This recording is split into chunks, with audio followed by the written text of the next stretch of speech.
Good evening and welcome to P's Place. And today, P is on location. Here with Sean. And what's the Liberal Youths? Yeah, that's right. What's your role in the Liberal Youth, Sean? I have the unfortunate role of being chair of London Yay! Liberal Youth. And you do an absolutely fabulous job. I mean, we've had a great turnout tonight. Talking with, who was it? Who was our guest? Caroline Pigeon, who's one of our Assembly members. Please explain to those who may not know what the Assembly members do. Okay, so you've got the Mayor of London and the Mayor of London's office who are in charge of transport, police, things like that. And then you have the Greater London Authority who are like the council who hold the Mayor to account. So Caroline is one of the Caroline, she does fire those questions and gets in there. Yes. So, Sean, you have been like a labour of love to me, my right-hand man all the way. You are a bit of canoodling at Peace Place, but you know, you have been an absolute gem because you kind of guided me through, you know, do this, don't do that, that's good, that's not good.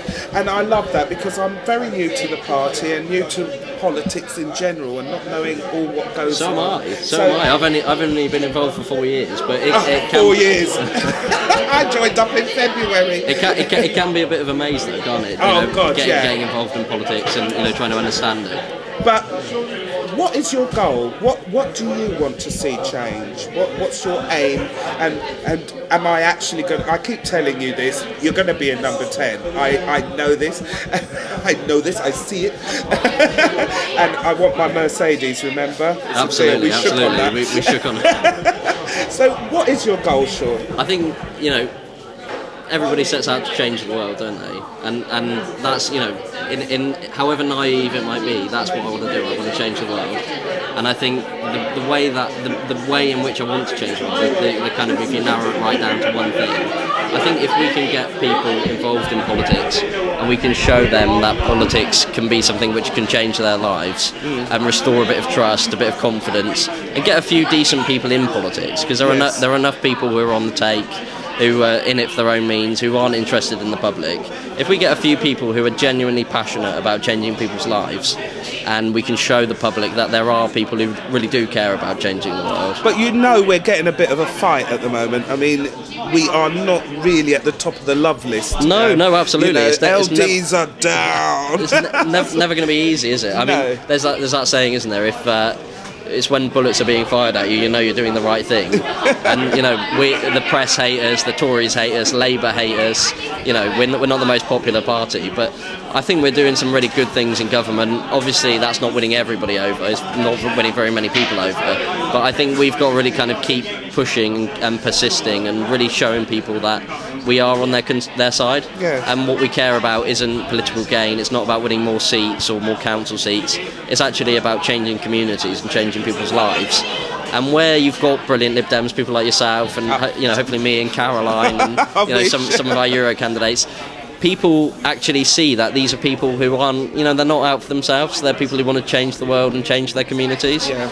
And when you see that, however many individual Lib Dems there are, we just need to keep working away at it until it becomes something bigger than ourselves, and that we can kind of get people on board. I can't help but smile when I listen to Sean, because I feel the passion in him when he talks, and it's so much reminds me of me. I get so into it that I can't stop, and I just breathe it, and it's like a sponge soaking it all up.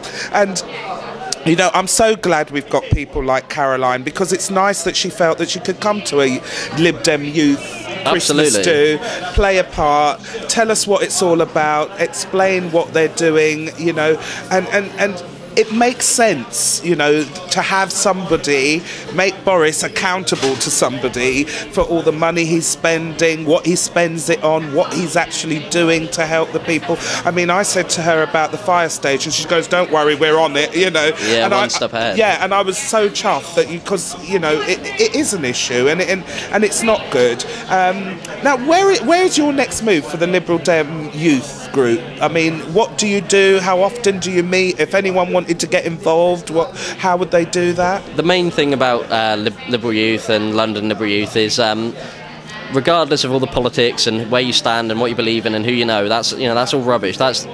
the political establishment like to go in for that kind of, it's about who you know and what you're going to be and who's going to be important and all that kind of rubbish.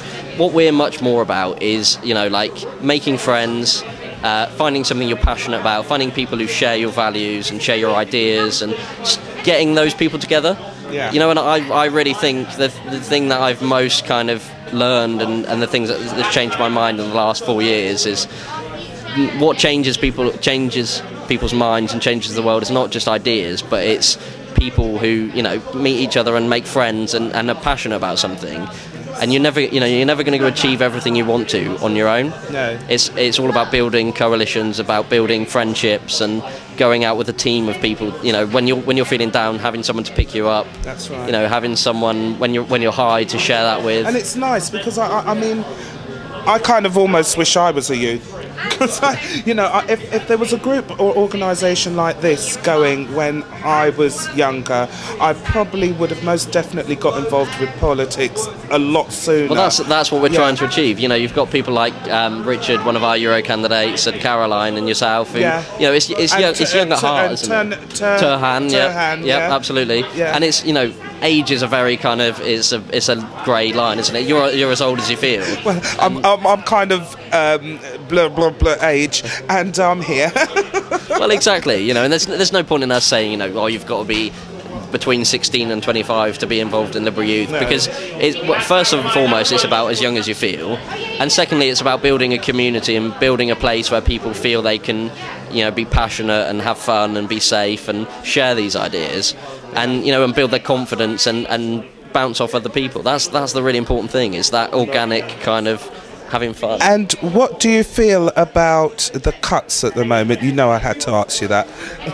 I think economically we're in really difficult times, and some of the cuts we're making, we're really pushing people. We're asking a lot of people to make sacrifices in their own lives, and that causes a huge amount of frustration for people who can't pay the bills, who can't keep a roof over their head. That's unimaginably difficult.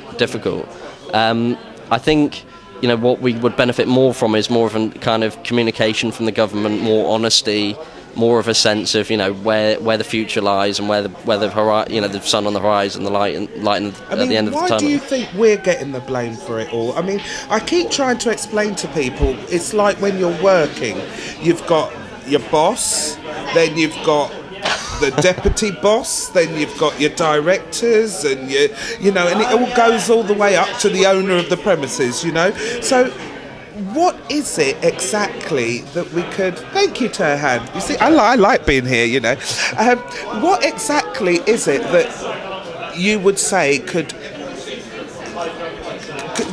How would we explain it to people?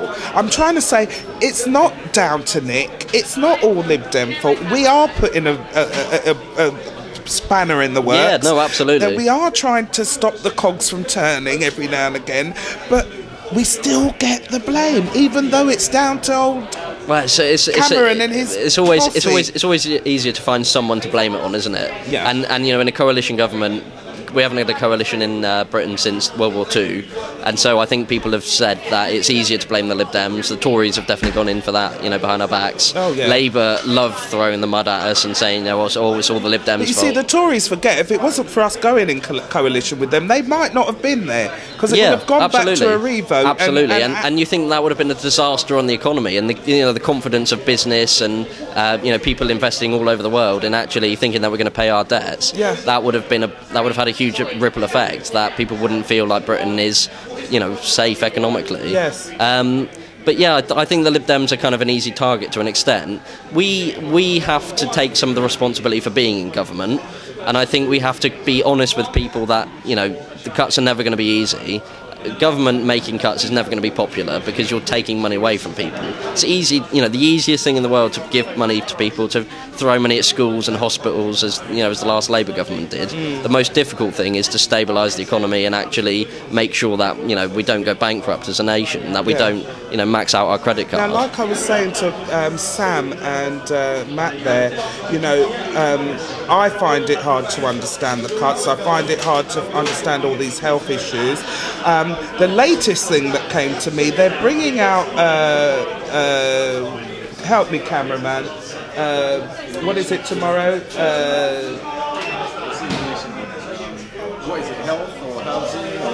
What am I doing tomorrow? The Report. Oh, okay, They're yeah. bringing out a report tomorrow about the fact that people aren't out there doing citizens' arrests. Okay. Now, I know that threw you, didn't it?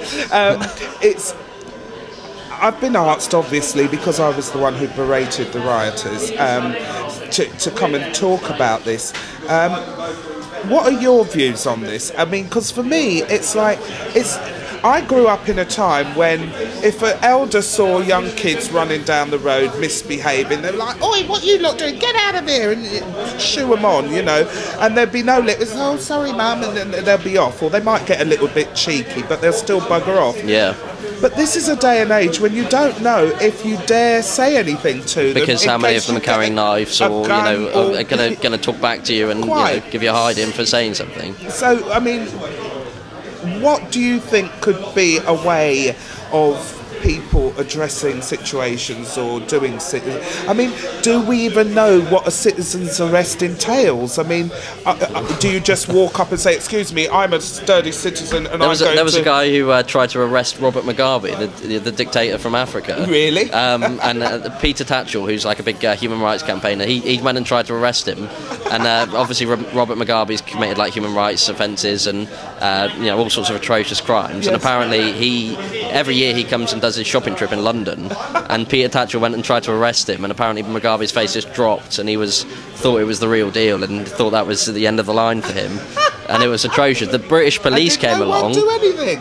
Peter Tatchell put him under citizen's arrest. The British police came along and said, "Please, can you stop bothering Mr. Mugabe and let him go?" You're joking. It's atrocious, but that kind of illustrates the nature of citizen's arrest, doesn't it? There's not. No one takes it serious. It doesn't carry the same weight as a police officer coming and actually stepping in, which I think we've become too reliant on the idea that there's a real divide between the police and us, and it's like they're not. Police are people at the end of the day. The police are people who have dedicated their lives and their careers to their communities and to public service. But we see it much more, I think, in a lot of communities, especially in London, we see that kind of divide where the police are against us. And it's a real problem because that's never, in a democracy and in a peaceful world, we don't want to feel like the police are our enemies. We want to feel like they're part of the community. Yes. And they're the people keeping us safe, because at the end of the day, that's why they're there, isn't it? To keep us safe. So I think one of the real kind of, whether it's citizens' arrest or whether it's kind of general relations with the police, whether it's fear on the streets, respecting your elders, yes. the thing that we've lost over the last sort of half a century, a few decades, is that strong sense of community, and respect for your elders, and respect for other people, respect for ourselves in a lot of ways. They don't have that these days. I mean, as I say, back in the day, you get a clip round the ear roll. Now, I'm going to tell your mother when she comes home, and then you guarantee Mum will get that phone call that she was down the town and she was doing this. And exactly, doing that. That's it, isn't it? Nobody does that anymore. When I was at school, the reason we never bunked lessons is because we lived I went to school in quite a small village down in the West Country, and they used to say to us, if you bunk school, all the shop owners will phone the school and tell them that we've seen two Warnford kids wandering around in their school uniforms. So we were terrified. Because of that sense of community, exactly that. They'll phone your mum or they'll phone the school and say, I saw Sean down on the high street. I had it. I got a right beating one time. my teacher had seen 4 of us girls who always walked to school together. The gym teacher, she saw us all on our way to school, but of course we didn't arrive, and it was the one time I decided to bunk school because a friend of ours had a baby, so we all decided we were going to go and see the baby. But of course we didn't realise that the first session was gym, and of course she'd seen us on our way in uniform, but we hadn't quite arrived. And yes, we got phone calls to all our parents. When we did get to school at lunchtime with some cock and bull story, we were then told that our parents were waiting for us in the headmistress's office. So it wasn't too nice. I think my mother was the first one to relieve me of any wondering what was going to happen. She gave me a wallop straight away. But yeah, I mean, there is no discipline anymore. They're not there. So I can see what you're saying. I know what it is. it is hard, and I don't see how they can expect people to be brave enough these days. I mean, as I say, I was on a whim when I went out in the riots and did what I did. Adrenaline, wasn't it? It was an adrenaline rush. But I wouldn't advise people to do that because you just don't know what can happen. I mean, now I think, God, you fool! Why did you do that? But at the same time, I'm glad I did because look how many people you actually reached and felt like, wow, this is really inspiring, and this is where we want to be. This is, you're someone who is like, you've had a lot of life experience, you've been through some bad experiences yourself as well as good ones, and you're in a position to actually say to these young guys, as you do. What are you doing? You're tearing apart your own community, and the absurdity of that. Yeah. And I think you've got so much more respect and so much of a platform because of that. You really kind of touched into people, and that's what we need to rebuild. And we need people like you who are real kind of community figures. Would it work if we had, say, community figures that we all had like a call centre? If there was something kicking off in an area, you hit a button and call one person, and that one person calls one person, and you all told, let's all meet down at the Mackie D's where it's all kicking off, and then go and save them. Would that be something that could? I don't know. I don't think there's a kind of political, clean fix answer. I don't think it's something a report's going to find, or they're going to debate about in Parliament. It's going to miraculously solve all our problems. That they're wasting lots of money on all these silly reports for this and reports completely, for absolutely, that. Absolutely. You pass wind at 5 o'clock in the morning. Let's do a report why it's happening. Yeah, completely. What we've really lost is that human element where politicians, where people in the community are willing to go out. I mean, the thing that's really kind of always most informs me is having a conversation with someone, whether it's on the doorstep or on the street. When we were out in the Croydon North by-election, and we went, you went and you just grab people, we collar them and have a chat with them. Well, that was more us. I mean, everyone else was knocking on the doors politely. We were grabbing them off the street. Empty houses on a Sunday afternoon. Come on now. But you get, when we went and spoke to the shop owners, the shop man, he was right in there. Exactly, and that's what we've lost in politics. I think that kind of courage and sense of you're a community representative. If you are honestly going to say that I'm a voice of the representing the community, as a councillor, as an MP, in a non-elected position, as a religious leader or community leader, you've got to have the balls to go out and actually speak to the community, so that you can have that credibility to be a voice for them. And we've lost that. People are we live in such a kind of age where people can. That's all right. I think we live in such an age where people are, so comfortable on the internet, on Facebook and things like that, and they think that's the extent of community interaction, that they've lost that sense of courage and, like I said, the balls to go and speak to people and really kind of understand what's going on in the community. You're never going to have all the answers yourself. The only way you're going to learn them is going and talking to people. And last but not least, when are you going to number 10? I think the thing I'm trying to do at the moment is find brilliant, inspiring people, and I think things like this, things like people like you, no, but really, flattery gets you everywhere. Sure. Like as I just said, we're never going to find the answers ourselves. We're never going to achieve the things we set out to as individuals. No man is an island, John Donne. What will change the world is where people with similar ideas and big hearts and open minds come together and build a community, like the Liberal Democrats, where we can go out and try and change the world together. That's right. And on that note, I'm going to say love, love, love, and more love until next week at Peace Place. We don't know if we're going to be on location yet. We may well be, we may not be. But anyway, Merry Christmas from Skinny Santa and myself, Lady P. Bye. Wave.